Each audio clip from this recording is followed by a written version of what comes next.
to decent starts to be able to fight through whatever adjustments might be made against them up and into France.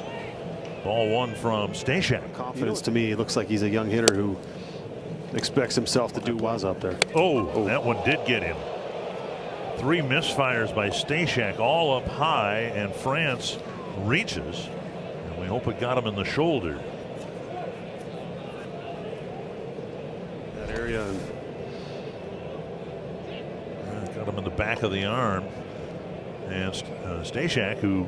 Yeah, the sound sounded like it was almost maybe helmet, but thankfully for France, it was off that elbow guard. And just come on, man. He didn't.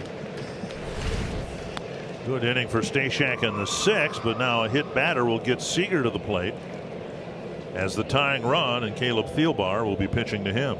Right now, cool as a cucumber, Byron Buxton. 3 for 3 on the day. Big homer, big double, driven in 4, triple shy of the cycle. Hitting 500 for the season. It's just an incredible start he's off to, and this is what makes him different maybe than anyone else, is the fact that if you decide to pitch him around him here, you're almost pitching yourself a double. If you don't give him anything to hit, he walks, he's going to steal second. So got a pitch up and got a good pass at it to me. Oh, and now Buxton's hit by a pitch.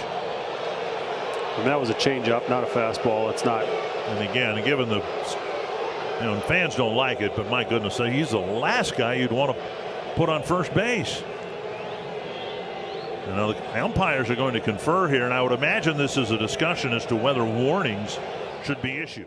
Several things. In order to maintain decorum in the game, Rule 801A, the umpires per 602C9 may warn both teams whether or not the pitch was intentional. It's a big misconception, a rules myth. The pitch does not have to be intentionally thrown at the batter in order to warn. To eject, yes, it must be intentional. But to warn, you can warn if, quote, circumstances warrant. So if they think that warning will settle things down and prevent retaliation, they are allowed to warn whether or not they felt this changeup was intentional. The hit batter in the top of this inning. And now he has been tossed. And Laz Diaz didn't need to do that, in my opinion.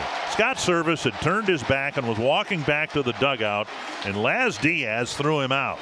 And I think the reason he got tossed is I believe this is a play you can't come out. It's almost like arguing a balk.